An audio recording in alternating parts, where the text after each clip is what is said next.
Basic writer కదా. అలాంటి చాలా ఉన్నాయి, చాలా ఎట్కాలు ఉన్నాయి. Please sorry for the interruption, continue. చెప్పండి. సుమగారితో ఇంటర్వ్యూ అంటే కొంచెం టెన్షన్ పడ్డాను. అది అబద్ధం అసలు లేదు, ఇప్పుడు కూల్.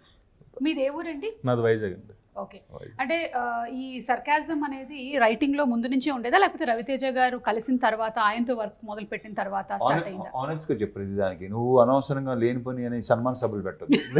నువ్వు ఆనెస్ట్ గా ఉన్నది చెప్పి. లేదు, నాకు కామెడీ టైమింగ్ ఫస్ట్ నుంచి కామెడీ అంటే చాలా ఇష్టం అండి నాకు. నేను సామాజిక మూవీకి రైటర్ గా పనిచేశాను. సో తర్వాత చాలా ఎనీటైన్ మూవీస్, వాల్టర్ వేరయ్య సార్తో ఫస్ట్ మూవీ నాకు Waltair Veerayya dialogues one of the writer ని దానికి నేను.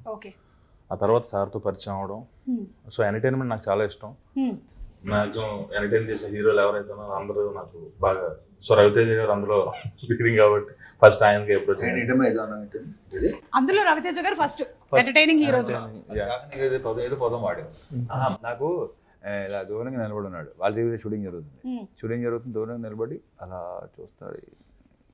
నేను కొంత గ్రహించాను, ఇది అప్లికేషన్ పెట్టడానికి వస్తున్నాడని. మెల్లిగా వచ్చి కథ ఒకటి ఉండే, కథ వింటారా అంటే అప్పటికేంటంటే ఫుల్ బిజీ నేను. అంటే కమిట్మెంట్స్, బిజీ అంటే బిజీ, కమిట్మెంట్స్ బిజీ అనుకుని దీనికి 1 year పట్టింది దీని అంకమ్మ. సరే అయితే ఓకే, ఆవిడ వచ్చి కథ ఏంటనే ఉన్నాయా బాబు అని చెప్పేసి ఫస్ట్ అక్కడే తను అప్రోచ్ అయ్యింది. మెల్లిగా తాయితీగా ఉంటాడు. కానీ అప్పటికే మీ దగ్గర ఇంకో 2-3 కథలు వేరే అదే నేను పొందినది. కానీ వచ్చి దాన్ని నాకు చెప్తానంటే కొంచెం వెయిట్ చేయాలి అబ్బాయి అనగానే చిన్న డిసప్పాయింట్ ఎక్స్ప్రెషన్, వెయిట్ చేయమంటున్నాడు ఏంటని చెప్పేసి.